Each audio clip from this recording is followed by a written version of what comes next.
Good morning students. Last క్లాస్లో మనం gymnosperms general characters కోసం నేర్చుకున్నాం కదా. దాంట్లో మనం లైఫ్ సైకిల్ గురించి చూడలేదు. జిమ్నోస్పామ్స్ లైఫ్ సైకిల్ ఎలా ఉంటుందో ఒకసారి చూద్దాము. లైఫ్ సైకిల్ ఫస్ట్ వన్ మనకి ఎక్కడి నుంచి స్టార్ట్ అవుతుంది? ఇది స్టేజెస్ 4-5 నుంచి స్టార్ట్ అవుతుంది.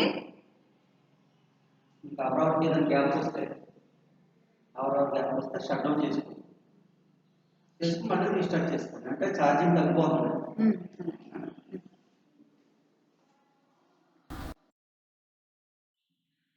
ఓకేనా? మనకి జనరల్ క్యారెక్టర్స్ తీసుకుంటే దాంట్లో వదిలేసింది లైఫ్ సైకిల్తో కంప్లీట్ చేస్తాం కదా జనరల్ క్యారెక్టర్స్. ఇది మనకి 2 స్టేజెస్ ఉంటాయి. ప్రతి దాంట్లో మనకి ఆల్టర్నేటివ్ స్టేజెస్ కాబట్టి 2 స్టేజెస్ ఉంటాయి. ఫస్ట్ వన్ మనం ఏం చెప్తున్నాము? Sporophyte stage. ఇది డిప్లాంటిక్ స్టేజ్లో ఉంటుంది. స్పోరోఫైట్ సిద్ధబీజలో డిప్లాంటిక్గా ఉంటుంది. ఇది మనం చెప్పుకున్నాం కదా డామినెంట్ క్యారెక్టర్. ఇది మనకి డామినెంట్ క్యారెక్టర్గా ఉంటుంది, దీర్ఘకాలికంగా ఉంటుంది అని చెప్పుకున్నాం కదా. ఈ స్పోరోఫైట్ నుంచి ఏమొస్తుందంటే ఫస్ట్ వన్ ఫీమేల్ కోన్ వస్తుంది అనమాట. దీని నుంచి స్పోరోఫైట్ నుంచి 2 వస్తాయి, female cone and male cone 2 అనమాట. మనకి స్త్రీ శంకువు, అదేవిధంగా పురుష శంకువు. ఈ మొత్తం ఇవన్నీ ఇక్కడి వరకు కూడా మనకి నెక్స్ట్ స్టేజ్ వచ్చే వరకు కూడా ఇవన్నీ కూడా డిప్లాంటిక్ స్టేజ్లోనే ఉంటాయి అన్నమాట. ఇవన్నీ కూడా డిప్లాంటిక్ స్టేజ్లో ద్వికేంద్రకంగానే ఉంటాయి అన్నమాట. ఇవన్నీ కూడా ద్వైస్థితికంగానే ఉంటాయి. ఇది స్పోరోఫైట్ నుంచి ఫిమేల్ కోను, అదేవిధంగా మేల్ కోను 2 వస్తాయి. ఫిమేల్ కోన్ నుంచి ఏమో మ్యాక్రోస్పొరాంజియా వస్తాయి అన్నమాట. ఫిమేల్ కోన్ నుంచి మ్యాక్రోస్పొరాంజియా, అదేవిధంగా మేల్ కోన్ నుంచి మైక్రోస్పొరాంజియా వస్తుంది. మేల్ కోన్ నుంచి మైక్రోస్పొరాంజియా కనిపిస్తుందా? మైక్రోస్పొరాంజియా వస్తుంది అన్నమాట. నెక్స్ట్ ఈ మనకి మైక్రోస్పొరాంజియా నుంచి మ్యాక్రోస్పొరాంజియా నుంచి మ్యాక్రోస్పొరాంజియాలు మదర్ సెల్ అనేది ఫామ్ అవుతుంది అనమాట. మ్యాక్రోస్పొరాంజియాలు మదర్ సెల్ ఫామ్ అవుతుంది. అదేవిధంగా మనకి మైక్రోస్పొరాంజియా నుంచి మనకి మైక్రోస్పొరాంజియల్ మదర్ సెల్ అనేది ఫామ్ అవుతుంది అనమాట. నెక్స్ట్ ఈ మ్యాక్రోస్పొరాంజియల్ మదర్ సెల్ ఏమవుతుందంటే డివిజన్ అవుతుంది. అది కూడా ఏ డివిజన్ అంటే మియాసిస్ డివిజన్ అవుతుంది. మియాసిస్ డివిజన్ అవుతుంది. అదేవిధంగా మనకి మైక్రోస్పోర్ మదర్ సెల్ ఉంది కదా, ఇది కూడా ఏమవుతుందంటే మియాసిస్ డివిజన్ అవుతుంది. మియాసిస్ డివిజన్ రెండిట్లో కూడా జరుగుతుంది అనమాట. ఈ meiosis macrosporangial mother cell meiosis division అయిన తర్వాత ఏం ఫామ్ అవుతుందంటే మ్యాక్రో స్పోర్స్ అనేవి ఫామ్ అవుతాయి అనమాట. మ్యాక్రోస్పోర్స్ ఫామ్ అవుతాయి. ఇక్కడ కూడా మియాసిస్ డివిజన్ జరిగిన తర్వాత మైక్రోస్పోర్స్ అనేవి ఫామ్ అవుతాయి అనమాట. ఇక్కడ మైక్రోస్పోర్స్ ఫామ్ అవుతాయి. నెక్స్ట్ ఈ మ్యాక్రోస్పోర్స్ నుంచి ఏమొస్తుందంటే ఫీమేల్ గ్యామెటోఫైట్ అనేది వస్తుంది అనమాట. ఈ మ్యాక్రోస్పోర్స్ నుంచి ఎప్పుడైతే మనకి మియాసిస్ డివిజన్ జరిగిందో అప్పటి నుంచి కూడా ఇది హ్యాప్లాంటిక్ స్టేజ్లో ఉంటుంది అనమాట. హ్యాప్లాంటిక్ స్టేజ్లో ఇప్పటి వరకు మనకి మియాసిస్ డివిజన్ జరగక ముందు వరకు కూడా ఏ స్టేజ్లో ఉంది? డిప్లాంటిక్ స్టేజ్లో ఉంది. ఇక్కడ నుంచి మియాసిస్ డివిజన్ జరిగిన దగ్గర నుంచి కూడా ఇది హ్యాప్లాంటిక్ స్టేజ్లో ఉంటుంది అనమాట. ఏకస్థితికంగా ఉంటుంది అనమాట. ఇప్పుడు మనకి మియాసిస్ డివిజన్ జరిగిన తర్వాత మ్యాక్రోస్పోర్స్ దీంట్లో మనకి రిలీజ్ అయ్యాయి. ఇక్కడ మైక్రోస్పోర్స్. నెక్స్ట్ ఈ మ్యాక్రోస్పోర్స్ నుంచి ఏం ఫామ్ అవుతుందంటే ఫిమేల్ గ్యామెటోఫైట్. ఇక్కడ అంటే మనకి ఆఫ్టర్ కోలేషన్ తర్వాత పరాగ సంపర్కం జరిగిన తర్వాత మనకి మేల్ గ్యామెటోఫైట్ అనేది ఫామ్ అవుతుంది అనమాట. మేల్ గ్యామెటోఫైట్ ఫామ్ అవుతుంది. మేల్ గ్యామెటోఫైట్ ఇక్కడ ఫామ్ అవుతుంది అనమాట. నెక్స్ట్ ఇక్కడ ఎక్సెస్ ఈ ఫిమేల్ గ్యామెటోఫైట్ నుంచి ఏం ఫామ్ అవుతుందంటే ఎగ్ సెల్ ఫామ్ అవుతుంది అనమాట. ఏం ఫామ్ అవుతుంది? Egg cell. నెక్స్ట్ మనకి ఈ మేల్ గ్యామెటోఫైట్ నుంచి మేల్ గ్యామెట్స్ అనేవి ఫామ్ అవుతాయి అనమాట. మేల్ గ్యామెటోఫైట్ నుంచి మేల్ గ్యామెట్స్ అనేవి ఫామ్ అవుతాయి. ఈ మేల్ గ్యామెట్స్ అదేవిధంగా ఫిమేల్ ఎగ్ సెల్ రెండు కూడా మేల్ గ్యామెట్స్ ఎగ్ సెల్ రెండు కలిపి ఫెర్టిలైజేషన్ జరుగుతుంది అనమాట. ఈ ఫెర్టిలైజేషన్ జరిగిన తర్వాత ఆఫ్టర్ ఫెర్టిలైజేషన్ జైగోట్ ఫామ్ అవుతుంది. ఈ జైగోట్ నుంచి ఎంబ్రియోజెనిసిస్. ఈ జైగోట్ ఫార్మేషన్ తర్వాత ఎంబ్రియోజెనిసిస్ జరుగుతుంది. ఎంబ్రియోజెనిసిస్ జరిగిన తర్వాత అప్పుడు కంప్లీట్ ఎంబ్రియో అనేది ఫామ్ అవుతుంది అనమాట. కంప్లీట్ ఎంబ్రియో అనేది ఫామ్ అవుతుంది. ఈ ఎంబ్రియో కాస్త సీడ్ గా కన్వర్ట్ అవుతుంది. ఈ సీడ్ జర్మినేట్ అయ్యి సీడ్లింగ్ గా ఫామ్ అవుతుంది. సీడ్ జర్మినేట్ అయ్యి సీడ్లింగ్ ఫామ్ అవుతుంది. సీడ్లింగ్ కాస్త స్పోరోఫైట్ గా కన్వర్ట్ అవుతుంది అనమాట. సీడ్లింగ్ కాస్త స్పోరోఫైట్ గా కన్వర్ట్ అవుతుంది. ఇది మనకి జిమ్నోస్పామ్స్ యొక్క life cycle. Alternate life cycle ఈ విధంగా ఉంటుంది అనమాట. మళ్ళీ ఒకసారి చూద్దాము. ఫస్ట్ మనం ఈ స్పోరోఫైట్ ఏదైతే ఉందో దీంట్లో మనకి లైఫ్ సైకిల్ 2 స్టేజెస్ ఉంటాయని చెప్పుకుంటున్నాం కదా. ఆ 2 స్టేజెస్ లో first one sporophyte, second one gametophyte. Sporophyte ఎప్పుడు కూడా మనకి డిప్లాంటిక్ స్టేజ్ లో ఉంటుంది. మనకి గ్యామ్టోఫైట్ ఎప్పుడు కూడా హ్యాప్లాంటిక్ స్టేజ్ లో ఉంటుంది అనమాట. అది గుర్తుపెట్టుకోవాలి. ఎప్పుడు అంటే వీటిలో ప్రజెంట్ చెప్పుకునే దాంట్లో ఇది స్పోరోఫైట్ ఏమో డిప్లాంటిక్ ద్వైస్థితికంగా ఉంటుంది.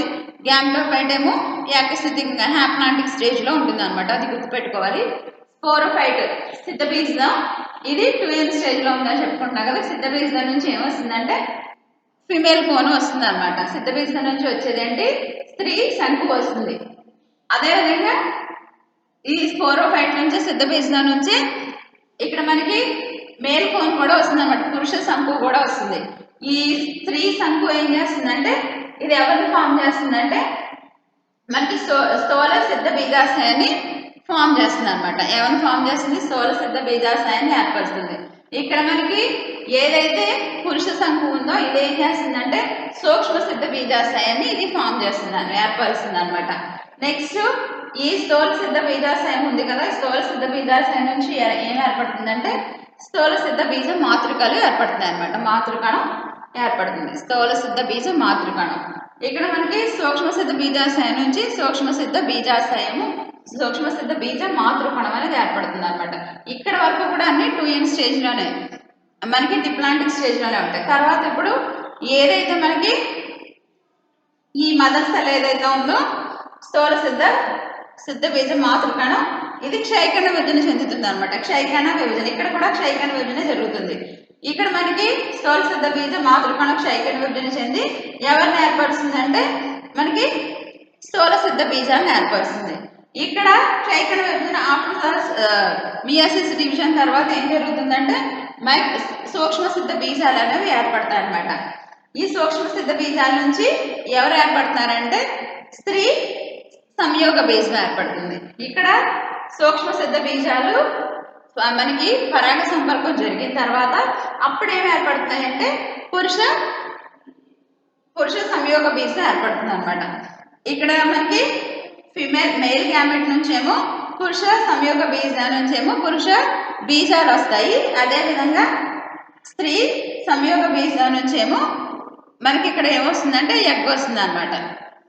స్త్రీ బీజ కణం, ఎగ్ సెల్ స్త్రీ బీజ కణం అనేది వస్తుంది అనమాట. ఇవి రెండు కలిసి ఏం చేస్తాయంటే ఫలదీకరణం చెందుతాయి. రెండు కలిసి ఫలదీకరణం చెందిన తర్వాత సంయుక్త బీజం ఏర్పడుతుంది అనమాట. సంయుక్త బీజం ఏర్పడిన తర్వాత ఏం ఫామ్ అవుతుందంటే మనకి పిండ జననం ఏర్పడుతుంది అనమాట. పిండం అనేది ఫామ్ అవుతుంది. దీన్ని ఎంబ్రియోజెనిసిస్ అంటే పిండ జననం అని పిలుస్తాం అనమాట. ఈ పిండ జననము పిండం జన్మించిన తర్వాత ఏమవుతుందంటే కంప్లీట్ గా మనకి సంపూర్ణంగా పిండం అనేది ఏర్పడుతుంది అనమాట. ఈ పిండ జననం అయిన తర్వాత కంప్లీట్ గా దీని నుంచి ఏమొస్తుందంటే మనకి పూర్తిగా సంపూర్ణమైన పిండం అనేది వస్తుంది. ఈ పిండం కాస్త ఎలా మారుతుందంటే విత్తనంగా మారుతుంది. ఈ విత్తనం ఏమో మొలకెత్తి నారు మొక్కగా మారుతుంది అనమాట. ఈ నారు మొక్క స్పోరోఫైట్ గా సిద్ధ బీజంగా ఏర్పడుతుంది అనమాట. ఇది ఈ నారు మొక్క ఏమవుతుంది సిద్ధ బీజంగా ఏర్పడుతుంది అనమాట. ఇది టోటల్ గా మనకి లైఫ్ సైకిల్, జిమ్నోస్పామ్స్ యొక్క లైఫ్ సైకిల్ ఆఫ్ జిమ్నోస్పామ్స్ అనమాట. Life cycle of gymnosperms. ఓకేనా, అర్థమైందా? ఇది లైఫ్ సైకిల్ అనమాట. నెక్స్ట్ ఇది ఇప్పుడు మనకి ఈ general characters, gymnosperms general characters లేదా సాధారణ లక్షణాలు ఎస్ఏ క్వశ్చన్ ఎక్కడితో కంప్లీట్ చేస్తాం? స్టార్టింగ్ ఇంట్రడక్షన్ నుంచి ఎండింగ్ మనం లైఫ్ సైకిల్తో ఎకనామిక్ ఇంపార్టెన్స్ రాసిన తర్వాత అప్పుడు లైఫ్ సైకిల్తో ఎండింగ్ చేస్తాం అనమాట. General characters SA question. ఓకేనా, నెక్స్ట్ ఎస్ఏ క్వశ్చన్ చూద్దాం.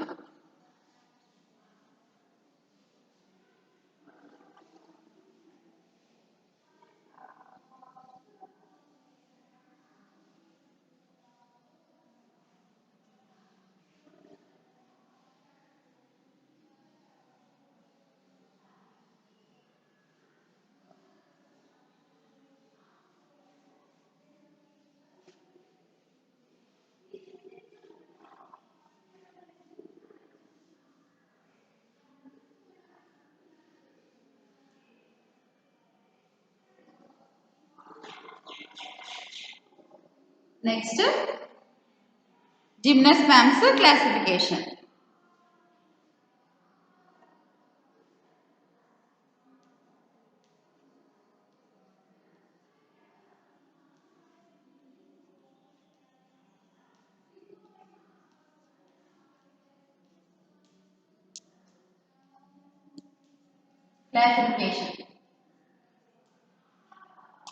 ఇది కూడా ఎస్ఏ క్వశ్చన్ అన్నమాట.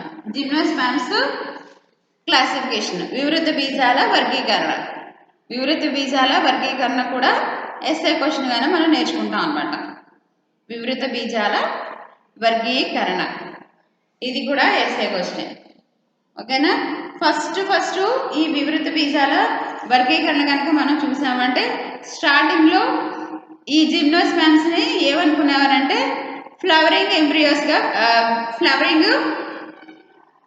ఫ్లవర్స్గా అనుకునేవారు అనమాట. ఎంబ్రియోస్ని, జిమ్నోస్పామ్స్ యొక్క ఎంబ్రియోస్ని ఏమనుకునేవారంటే ఫిమేల్ ఫ్లవర్స్ అని అనుకునేవారు అనమాట. స్టార్టింగ్లో ఈ మనకి జిమ్నోస్పామ్స్లో ఉన్న ఎంబ్రియోస్ని ఏమనుకునేవారు ఫిమేల్ ఫ్లవర్స్ అని భావించేవారు అనమాట. వివృత బీజాల్లోని అండాలని స్త్రీ పుష్పాలుగా భావించేవారు అనమాట. తర్వాత దీనికి ఒక ప్రత్యేకమైన డివిజన్ ఇవ్వడం జరిగింది అనమాట. తర్వాత ఏం చేశారు, తర్వాత ఈ ప్రత్యేకమైన డివిజన్ ఇవ్వడానికి ముందు ఏం చేశారంటే వీటిని, కాబట్టి ఇవి ఫిమేల్ ఫ్లవర్స్లా ఉన్నాయి కాబట్టి అనేసి వీటిని ఏం చేశారంటే యాంజియోస్పామ్స్తో కలిపి ఒక డివిజన్గా చేసేసారు. జిమ్నోస్పామ్స్ని యాంజియోస్పామ్స్తో కలిపి ఒక డివిజన్గా రెండు కలిపి జిమ్నోస్పామ్స్ యాంజియోస్పామ్స్ రెండు కలిపి ఒక డివిజన్ చేశారనమాట. ఆవృత బీజాలని అదేవిధంగా వివృత బీజాలని రెండింటినీ కలిపి ఒక డివిజన్ చేసేసారనమాట. ఫస్ట్ మనకి మొదటిసారిగా 1821లో రాబర్ట్ బ్రౌన్ అనే శాస్త్రవేత్త ఏం చేశాడంటే వీటి యొక్క ఓవ్యూల్స్ని అండాల యొక్క స్వరూపాన్ని బేస్ చేసుకొని వీటిని ఒక ప్రత్యేకమైన వర్గంగా గుర్తించాడు అనమాట. 1827లో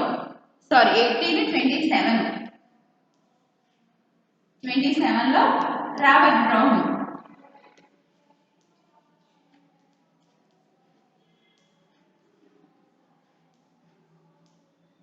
1827లో ఈ రాబర్ట్ బ్రౌన్ ఏం చేశాడంటే ఓవ్యూల్స్ యొక్క టైప్ని బేస్ చేసుకొని అండాల యొక్క స్వరూపాన్ని నేచర్ని బేస్ చేసుకొని ఏం చేశాడంటే వీటికి ఇవి జిమ్నోస్పామ్స్ యాంజియోస్పామ్స్ ఇవి రెండు ఒకటి కాదు, ఇవి మనకి ఎలా కనిపిస్తుంది నాన్ కవరింగ్ ఉన్న సీడ్స్, ఇవి ఫ్లవరింగ్ ప్లాంట్స్ కాదు, ఇది ఫిమేల్ ఫ్లవర్ కాదు అని గుర్తించి వీటిని ఏం చేశాడు, వీటి యొక్క ఎంబ్రియోని మనకి ఫుల్గా స్టడీ చేసి దీన్ని ఏం చేశాడు, ఒక సపరేట్ డివిజన్ ఇచ్చాడు అనమాట. దీనికి జిమ్నోస్పామ్స్కి ఒక ఫస్ట్ సపరేట్ డివిజన్ ఇచ్చింది ఎవరంటే 1827లో రాబర్ట్ బ్రౌన్ అనే శాస్త్రవేత్త ఇచ్చాడు అనమాట. నెక్స్ట్ ఈ వర్గీకరణ విధానాలు అనేవి ఏ విధంగా ఉంటాయంటే వర్గీకరణ విధానాలు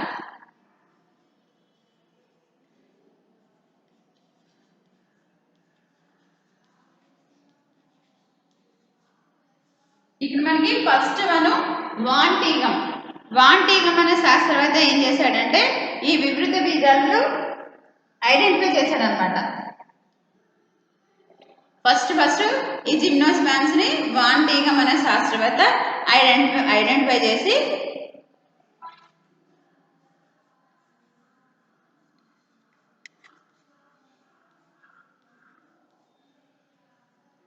శాస్త్రవేత్త పేరేంటమ్మా వాన్ టీగం అనమాట.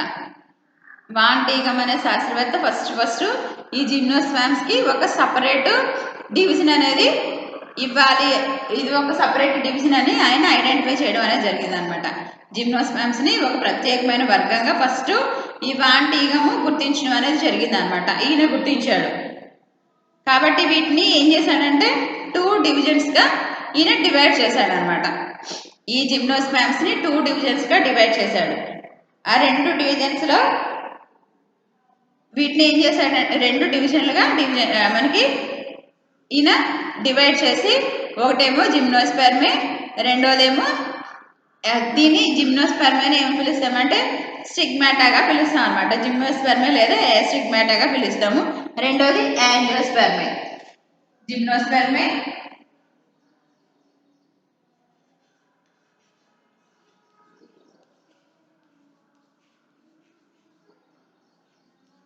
దీన్ని ఏ స్టిగ్మాటాగా పిలుస్తాం అన్నమాట.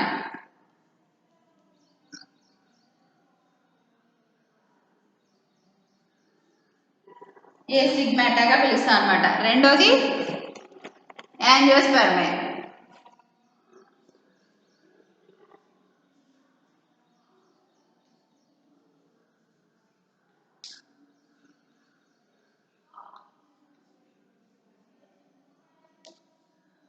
దీన్ని స్టిగ్మాటాగా పిలుస్తాం అన్నమాట.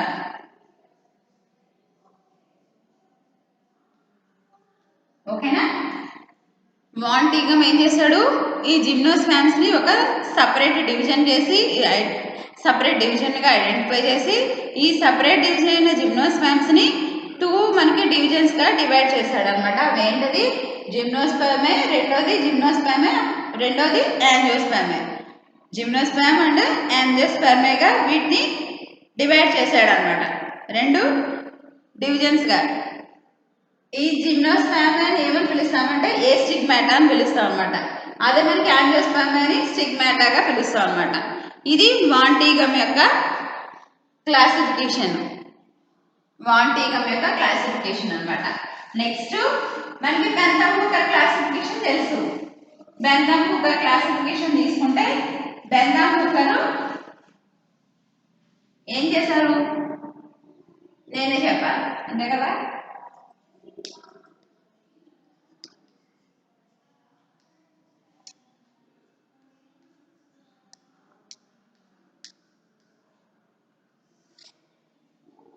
బెంథమ్ హుకర్ క్లాసిఫికేషన్ తీసుకుంటే ఈ బెంథమ్ హుకర్ ఈ జిమ్నోస్పామ్స్ ని ఎక్కడ ఉంచారంటే డైకాట్లిడన్స్ అదేవిధంగా మోనోకాట్లిడన్స్ మధ్యలో జిమ్నోస్పామ్స్ ఉంచారు అనమాట. ఫస్ట్ వన్ డైకాట్లిడన్స్,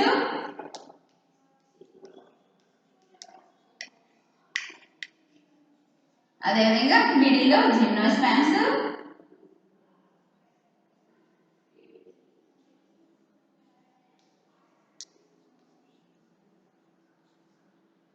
దీని తర్వాత మోనోకాట్లిడన్స్.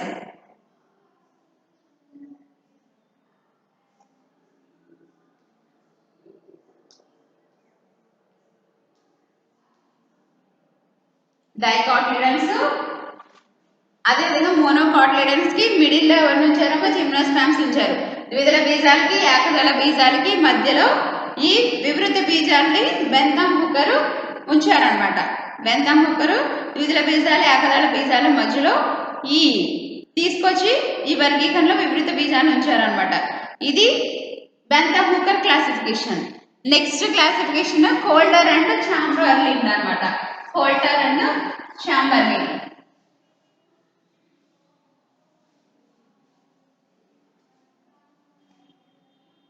కోల్టర్ అండ్ చాంబర్లిన్.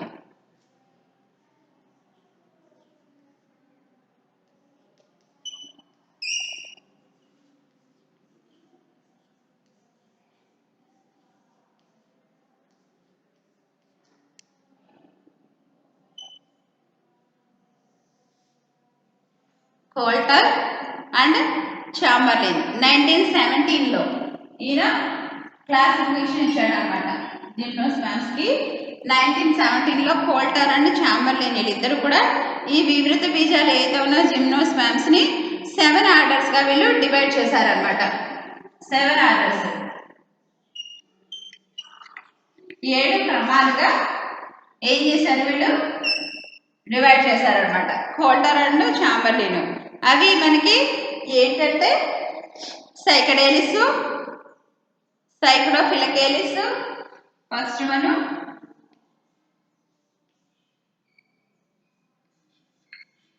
సైక్లోఫిలకేలిస్,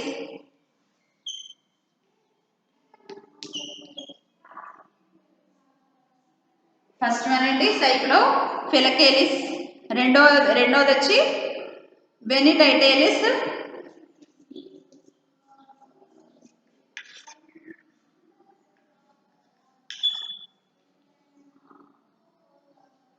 బెనిటైటేలిస్ ఇది second one. Bennettitales second one. Third one వచ్చి మనకి సైకడేలిస్,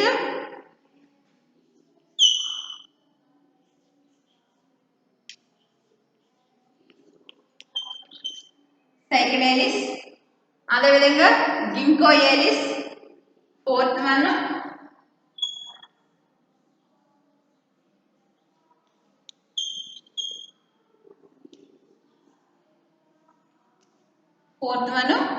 గింకో ఏలిస్, కోనిఫెరేలిస్, ఫిఫ్త్ వన్ కోనిఫెరేలిస్,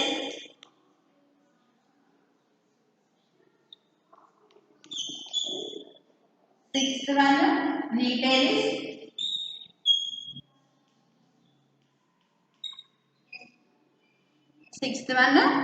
నీటేలిస్, తర్వాత ఇవి మనకి ఇచ్చిన మాత్రం 6 మాత్రమే ఇచ్చాడు. 7 ఆర్డర్స్ చేశాడు. 7 ఆర్డర్స్లో 6 మాత్రమే మనకి ఇచ్చారు. తర్వాత 7th ఆర్డర్ మనకి ఏమి ఇవ్వలేదు. 6 మాత్రమే మనకి ఇచ్చారనమాట. సైక్లోఫిలకేలిస్, బెనిటైటేలిస్, సైకడేలిస్, జింకోయేలిస్, కోనిఫెరేలిస్, నేటియలిస్. ఇవి యాక్చువల్గా అయితే 7 ఆర్డర్స్ మనకి బుక్లో ఇచ్చిన మాత్రం 6 ఆర్డర్స్ మాత్రమే మనకి ఇచ్చారనమాట. తర్వాత ఈ చాంబర్లిన్ ఏం చేశాడంటే వివృత బీజాలని జిమ్నోస్పామ్స్ని ఏం చేశాడు, వాటి యొక్క లీఫ్ యొక్క స్ట్రక్చర్ని బేస్ చేసుకొని, వాటి యొక్క ఓవ్యూల్స్ని బేస్ చేసుకొని, అదేవిధంగా మనకి జైలం యొక్క స్ట్రక్చర్ని బేస్ చేసుకొని, లీఫ్ యొక్క స్ట్రక్చర్, జైలం స్ట్రక్చర్, ఈ స్పోర్స్ యొక్క స్ట్రక్చర్ని బేస్ చేసుకొని వీటిని ఏం చేశాడంటే తరగతులుగా విభజించాడు అనమాట. వీటిని 2 క్లాసెస్గా డివైడ్ చేశాడు. వీటిని ఏం చేశాడంటే 2 క్లాసెస్గా డివైడ్ చేశాడు. ఆ 2 క్లాసెస్ ఏంటంటే సైక్లోఫైటా, వీటిని 2 క్లాసెస్గా డివైడ్ చేశాడు. సైక్లోఫైటా అండ్ కోనిఫెరోఫైటాగా డివైడ్ చేశాడు అనమాట. సైక్లోఫైటా అండ్ కోనిఫెరోఫైటా. ఈ సైక్లోఫైటా అండ్ కోనిఫెరోఫైటాకి మరలా ఏంటంటే కొన్ని ఆర్డర్స్, ఇక్కడ కొన్ని ఫ్యామిలీస్, కొన్ని ఆర్డర్స్ కూడా ఇవ్వడం జరిగింది. ఆ క్లాసిఫికేషన్ ఏంటో చూద్దాం ఒకసారి. ఈ జిమ్నోస్పామ్స్ని సైక్లోఫైటా, కోనిఫెరోఫైటా అని 2 క్లాసెస్గా, చాంబర్లిన్ అండ్ కోల్టర్ చాంబర్లిన్ ఫస్ట్ది. ఇప్పుడు మాత్రం మనం చూసే క్లాసిఫికేషన్ ఓన్లీ చాంబర్లిన్ మాత్రమే ఇచ్చాడు అనమాట. ఇప్పుడు మనం చూడబోయేది సైక్లోఫైటా అండ్ కోనిఫెరోఫైటా అని 2 క్లాసెస్గా డివైడ్ చేసింది చాంబర్లిన్ అనమాట.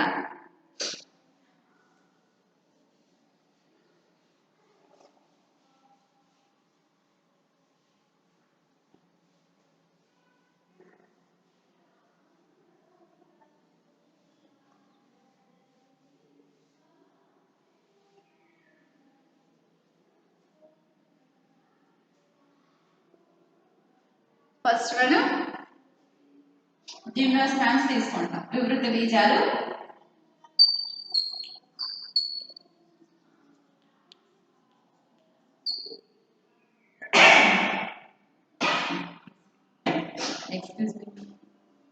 ఈ జిమ్నోస్పామ్స్ని 2 క్లాసెస్గా డివైడ్ చేశారు.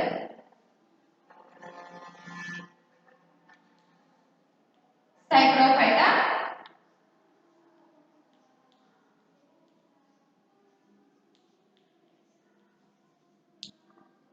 రెండవది కోనిఫెరోఫైటా.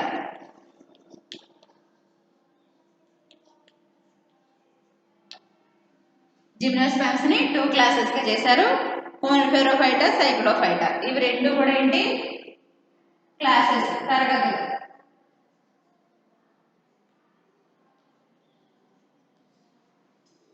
సైక్లోఫైటా, ఇప్పుడు ఈ సైక్లోఫైటాని మరలా ఏం చేశారంటే 3 క్లాసెస్గా డివైడ్ చేశారనమాట. సైక్లోఫైటా అనే క్లాస్కి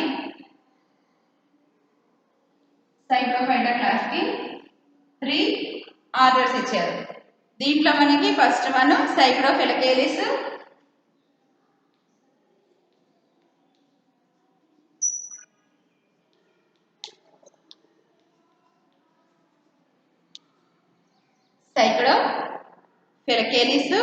బెనిటైటేలిస్,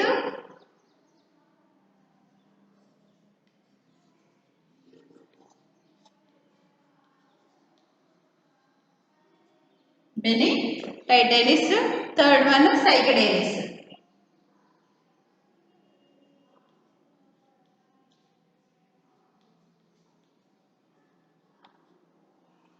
ఇది ఈ మూడు కూడా సైక్లోఫైటాలో ఉన్న 3 ఆర్డర్స్ అన్నమాట. సైక్లోఫైటాలో ఉన్న 3 ఆర్డర్స్. నెక్స్ట్ దీని నుంచి ప్రతి దాని నుంచి కూడా సైక్లోఫిలకేసి ఏమో సైక్లోఫిలకేసి ఫ్యామిలీ.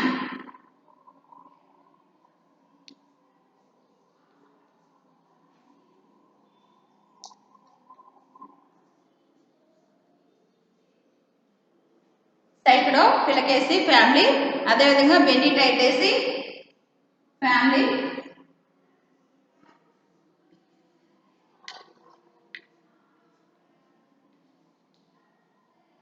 ఇక్కడేమో సైకడేసి, ఇక్కడ సైకడేసి. ఇది క్లాస్ సైక్లోఫైటా గురించి అయిపోయింది కదా. నెక్స్ట్ కోనిఫెరోఫైటా అన్నమాట. నెక్స్ట్ ఏంటి?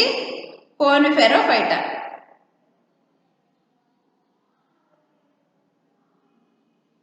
కోనిఫెరోఫైటా. నెక్స్ట్ ఈ కోనిఫెరోఫైటాను కూడా క్లాసెస్ గా డివైడ్ చేశారు. కోనిఫెరోఫైటాను కూడా 4 క్లాసెస్ గా 4 ఆర్డర్స్ గా డివైడ్ చేశారు.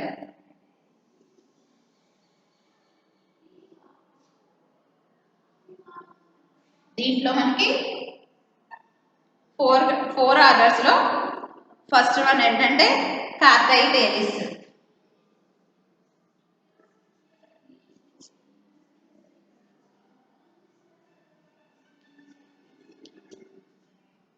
కార్టైటేలిస్.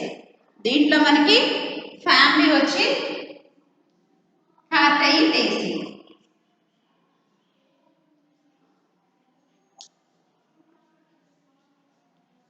కార్టైటేసి. నెక్స్ట్ రెండోది గింకోయేలిస్.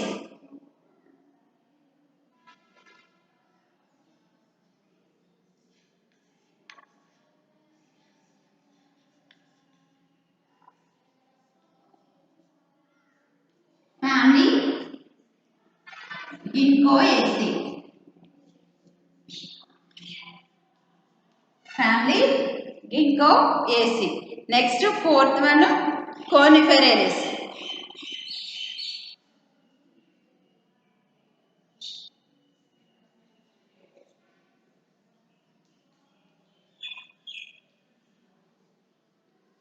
ఈ కోనిఫెరేలిస్ లో మనకి ఎక్కువ ఫ్యామిలీస్ ఉన్నాయి. కోనిఫెరేలిస్ లో ఎక్కువ ఉన్నాయి అన్నమాట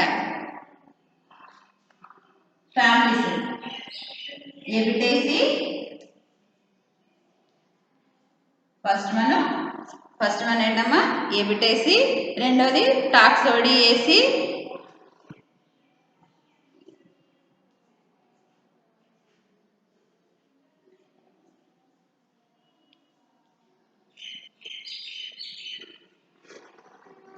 నెక్స్ట్ వీటిని కంటిన్యూషన్ అక్కడ రాస్తాను. మనకి ఫోర్త్ వన్ ఆర్డర్ ఉంది కదా, ఆర్డర్ మాత్రం ఇక్కడ రాసేస్తాను. అది వీటిని ఫ్యామిలీస్ కంటిన్యూషన్ మాత్రం పక్కన రాస్తాను. దీంట్లో మనకి ఫోర్త్ ఆర్డర్ ఏంటంటే నీటేలిస్.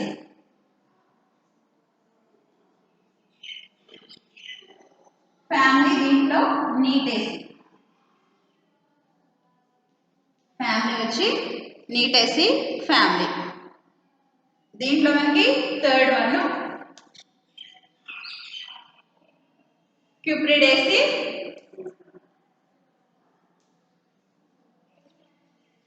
క్యూప్రిడేసి ఫ్యామిలీ అన్నమాట. క్యూప్రిడేసి ఫ్యామిలీ. అదేవిధంగా అరకేరియేసి,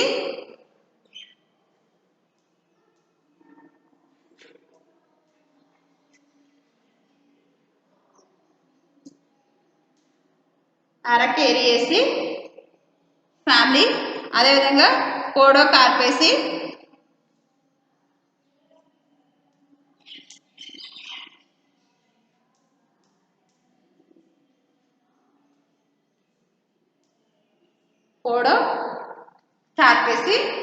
పోడోకార్పేసి తర్వాత ఉన్న ఫ్యామిలీ ఏంటంటే టాక్సేసి.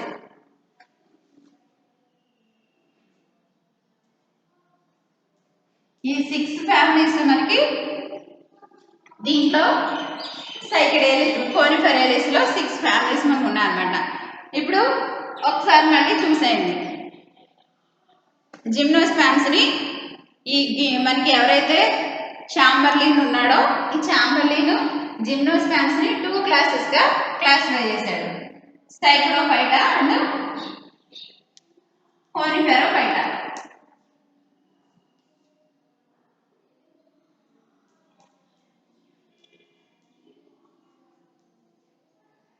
సైక్రోఫైటా 2 క్లాసెస్ ఏంటమ్మా? సైక్రోఫైటా అండ్ కోనిఫెరోఫైటా.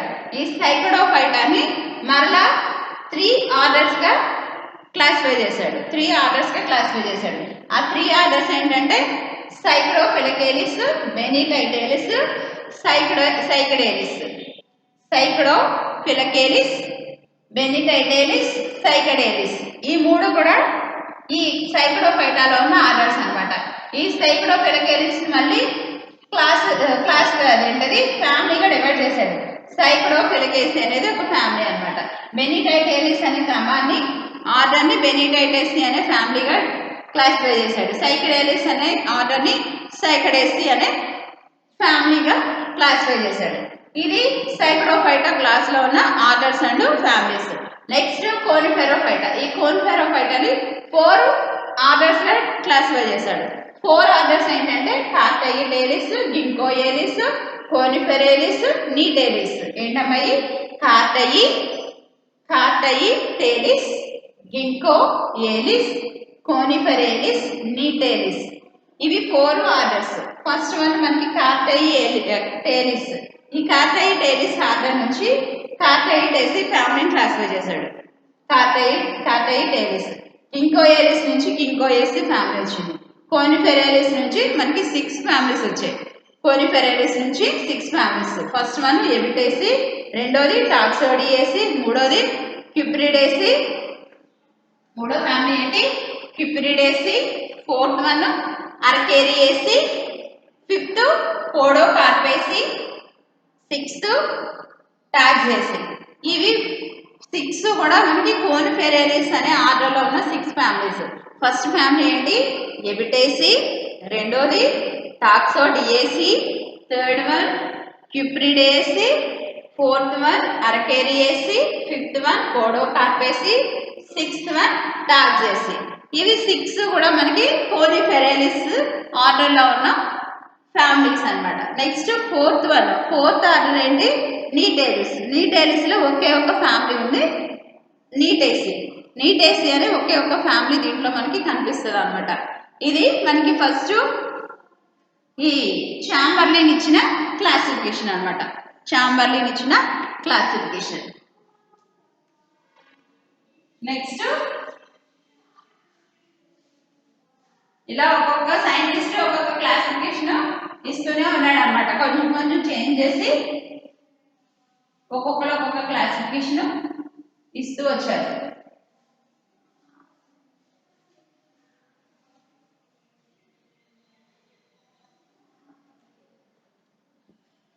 ఇది చాంబర్లిన్ ఇచ్చిన క్లాసిఫికేషన్ అన్నమాట.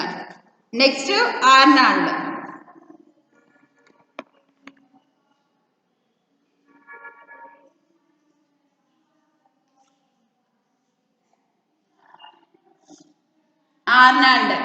Arnold 1948లో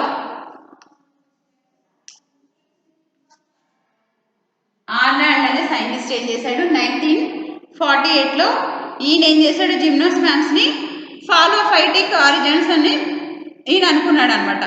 పాలిఫైలిటిక్ origins.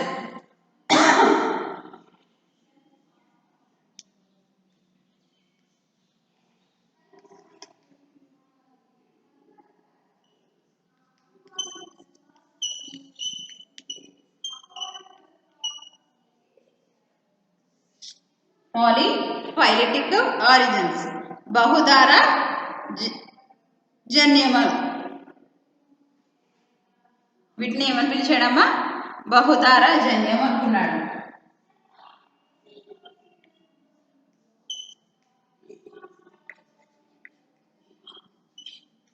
పాలిఫైలిటిక్ జిమ్నోస్పామ్స్ ని పాలిఫైలిటిక్ ఆరిజిన్స్ గా అనుకున్నాడు. బహుధార జన్యమని భావించి వీటిని ఏం చేశాడంటే టీ రాప్సిడా అనే సబ్ ఫైలంలో ఉంచాడు అనమాట. టీ రాప్సిడా అనే సబ్ ఫైలంలో ఉంచాడు.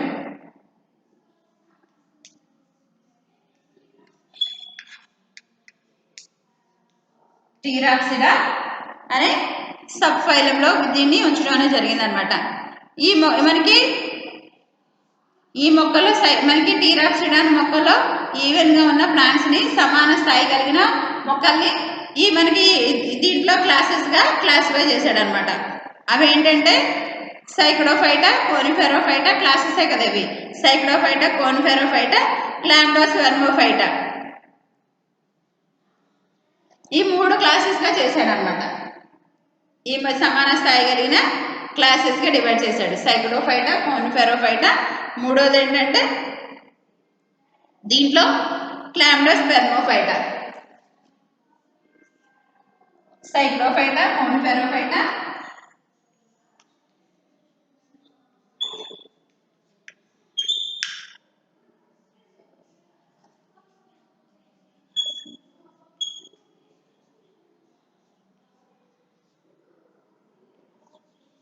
కోనిఫెరోఫైటా, మూడోది వచ్చి క్లాండోస్పెర్మోఫైటా.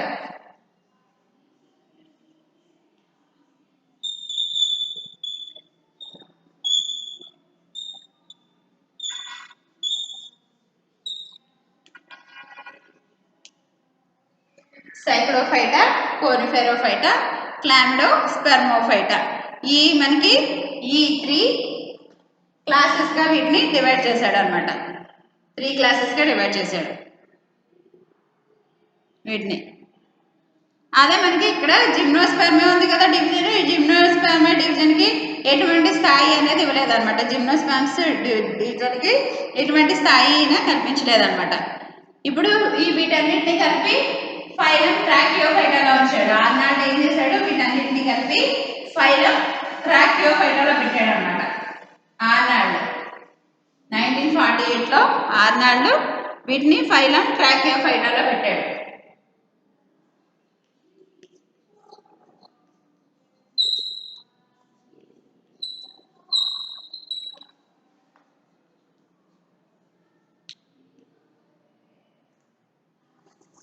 ఫైలము ట్రాకియోఫైటాలో ఉంచాడు అనమాట.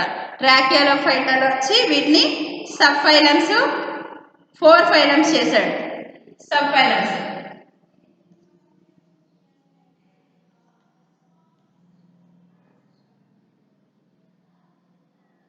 సబ్ ఫైలమ్స్ 4 చేశాడు అనమాట. అది సైలాప్సిడా, లైకాప్సిడా,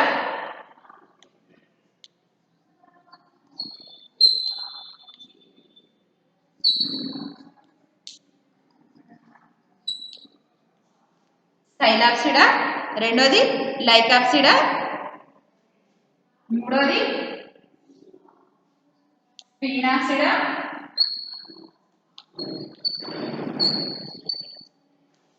టీరాప్సిడా.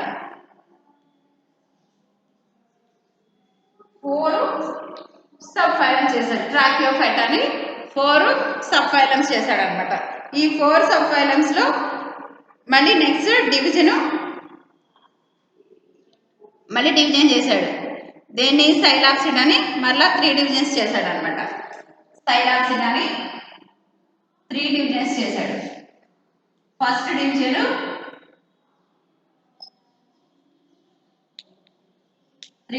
అనమాట. సైలాప్సిడాని 3 డివిజన్స్ గా చేశాడు. దీంట్లో సైక్డోఫైటా,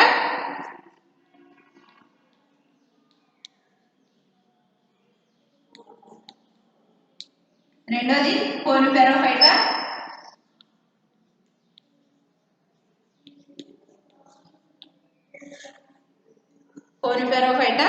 థర్డ్ వన్ వచ్చి క్లాండోస్పెర్మోఫైటా. డివిజన్స్ 3 డివిజన్స్ అన్నమాట. క్లాండోస్పెర్మోఫైటా,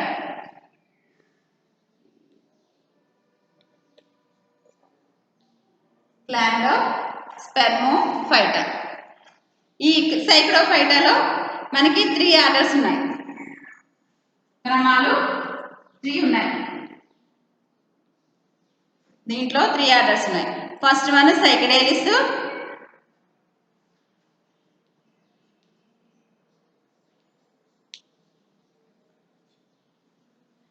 సెకండ్ వన్ టెరిడోస్పెర్మేలిస్,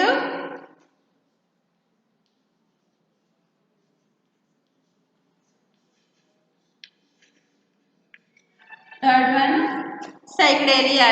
సైకిడాయిడేలిస్.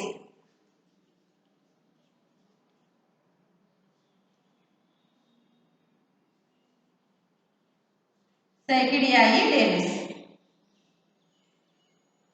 ఈ 3 కూడా దీంట్లో ఆర్డర్స్ అమ్మా. ఈ 3 ఆర్డర్స్ దీంట్లో. నెక్స్ట్ కోనిఫెరాఫైటాలో కోనిఫెరేలిస్,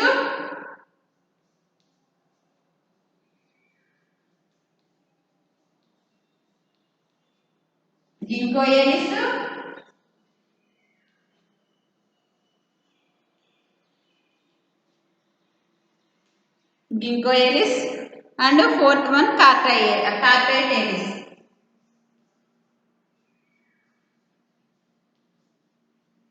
ఇవి 3 ఆర్డర్స్. నెక్స్ట్ క్లామిడోస్పెర్మోఫైటాలో 2 ఆర్డర్స్ ఉన్నాయి. ఆ 2 ఆర్డర్స్ ఏంటంటే నీటేలిస్,